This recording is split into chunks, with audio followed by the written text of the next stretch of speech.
Depuis une quarantaine d'années, nombreux sont les philosophes qui ont souligné qu'il est extrêmement problématique d'interpréter les généralisations biologiques comme des lois. Le philosophe australien Smart a sans doute été le premier à affirmer sans ambiguïté en 1963 qu'il n'y a pas de loi en biologie et qu'il est déraisonnable de penser qu'il puisse en exister. Les généralisations biologiques, en effet, sont presque toujours ce que les philosophes appellent des généralisations accidentelles, généralisations fortuites, c'est-à-dire des généralisations qui sont vraies de facto, mais qui n'enveloppent pas de caractère de nécessité, c'est-à-dire qui ne sont pas dérivables d'un corpus de principes qui, eux, auraient valeur d'authentique loi. Une authentique loi, ce qui est un petit peu un mythe de philosophe des sciences, mais bien utile, et de savants aussi, une authentique loi est un énoncé universel de portée illimitée. Il faudrait peut-être ici être un peu plus précis, un énoncé universel de portée spatio-temporelle illimitée, ou du moins une véritable loi vise cet idéal. Si je dis, pour reprendre un exemple fameux, que toutes les pièces de monnaie contenues dans ma poche sont des pièces en laiton, ceci est un énoncé universel, et il est vrai. C'est un énoncé donc qui porte témoignage d'une propriété qui appartient sans exception à tous les membres de la classe dont je parle, les pièces de monnaie qui sont contenues dans ma poche.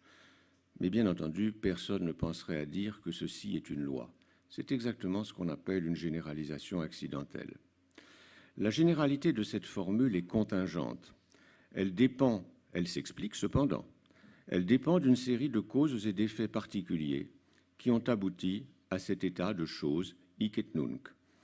Bien que ceci puisse paraître un peu abrupt, il en va probablement de même pour la plupart, sinon pour toutes les généralisations des sciences biologiques. D'une part, les généralisations biologiques ont presque toujours des exceptions.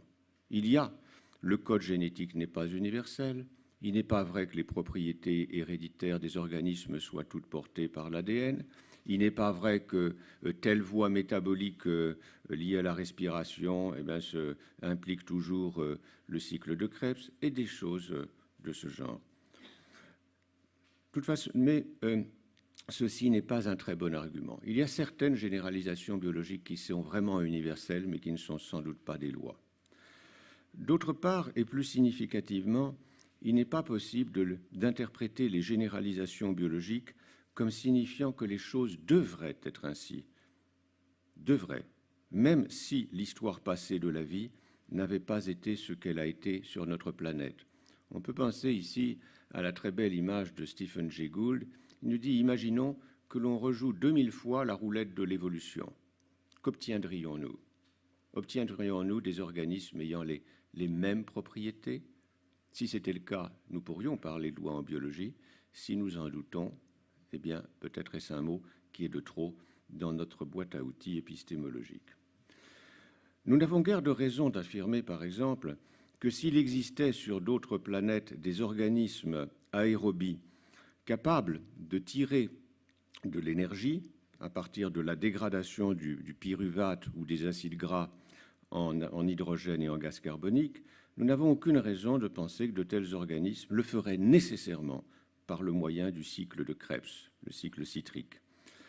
Les voies et cycles biochimiques, dont l'élucidation a été à juste titre considérée comme un magnifique exemple de la puissance des méthodes physico-chimiques dans les sciences de la vie, ne sont pas déductibles d'un corpus théorique, comme par exemple les lois de Kepler peuvent l'être à partir de la mécanique classique et de quelques énoncés de conditions initiales. La biochimie métabolique des êtres vivants sur Terre est ce qu'elle est. Rien ne nous permet, dans l'état actuel des connaissances, de dire qu'elle doit être nécessairement ceci plutôt qu'autre chose. Rien ne nous permet de nous dire que les circuits biochimiques devraient être ceci plutôt qu'autre chose. Au mieux pourrait-on dire, par exemple, pour le cycle de Krebs, qui est un cas extrême, puisque justement il a une très grande généralité, au mieux pourrait-on dire, comme Krebs avait tenté de le montrer à la fin de sa vie, que telle ou telle voie métabolique présente des avantages énergétiques et que, elle se rapproche de quelque chose qui a une nécessité naturelle. Au mieux, pourrait-on dire donc qu'il y a là quelques contraintes qui forcent l'action de la sélection naturelle. Mais je crois qu'il serait hasardeux de conclure de tels travaux que le cycle de Krebs serait inévitable dans tout organisme aérobie en tout point de l'espace et du temps. Or, ce genre d'énoncé est exactement ce que l'on a en tête lorsque l'on parle de loi. Lorsque l'on dit que le sel est soluble dans l'eau dans telles conditions de pression et de température, on veut bien dire que ce n'est pas simplement ici sur la Terre que c'est ainsi, mais que ceci se passerait en tout point de l'espace et du temps. Le sucre est soluble, le sucre ou le sel est soluble dans l'eau. Bien que ce soit un énoncé qualitatif, ceci vaut comme une loi.